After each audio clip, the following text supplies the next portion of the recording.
什么古巴要选择购买远在天边的中国制造？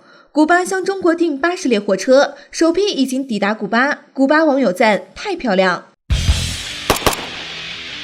近几年，随着中国制造业发展，在国际上，中国制造也开始摆脱曾经西方国家强行打上的山寨标签，让不少国家地区的人们交口称赞。而最近，在万里之外的老朋友就迎来了一批中国制造。据报道，由中国制造的56列火车漂洋过海，在5月19号抵达古巴首都哈瓦那的港口。古巴媒体多以将改善古巴目前交通状况来形容此次中国的帮助。要说铁路，其实古巴可算得上是悠久历史，是世界上第7个拥有铁路和火车的国家，同时拥有丰富的矿产和能源，蔗糖和雪茄更是享誉全球，镍储量约660万吨，占世界总储量的40.2%。铁矿储量也被认为是世界上最丰富的国家之一，因此对于古巴来说，交通运输就是国家命脉。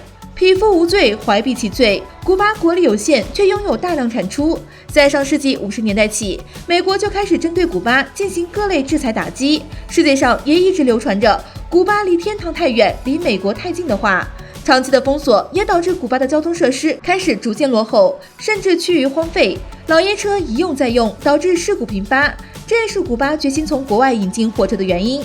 那为什么要选择远在天边的中国呢？实际上，尽管利益纽带不多，却是作为第一个与中国建交的拉美国家。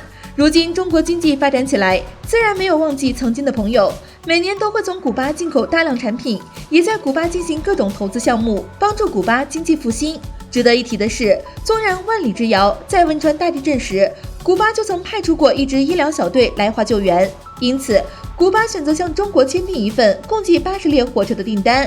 而这次抵达的56列便是其中的首批。据悉，中国这次交付的列车分为2个类型，2种均为每列72个旋转座椅与2间预洗室和1个冷水槽。区别在于根据经济与高级列车需求不同，一种装有吊扇与音响系统，另一种装有空调和电视系统。不过，古巴网友们把关注点放在列车样貌上，在看到车厢内照片后，纷纷留言称这些火车实在是太漂亮了。